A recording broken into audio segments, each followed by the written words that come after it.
اختیار کمیته در ماه اکتبر ماه اکتبر با ما دادن و اختیار دولت در سیمای کمیته دولتی سرمایه‌گذاری.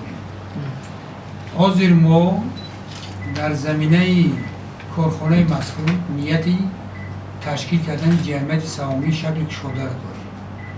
ما سمت فعالیت همین کارخانه را دیگر نمی‌کنیم. همون سمت فعالیت میموند، همون راهبر میموند. فقط ما باید شکل جمعیت سهامی بکنیم که تا اونی که کارخانه تواند همچون مالکیت شکلش دیگری کلکتیوی بسیارتر سرمایه را جلب می‌کند. فعالیت ما راش گرفتگی نیست، فقط شکلش دیگر میکنیم. تمام شکلی فعالیتی اداره کنی شد. جمعیت سهامی 100% سهمیه دولت میشود. حالا فعالیت دوام داده ایستاد، با فعالیت ما یگان سرکار گرفتگی نیستیم. باید فعالیت کرده ایستاد، فقط ساختاری اداره کنیش دیده میکنیم. دیگه فعالیت هم فعالیت پیش دارد.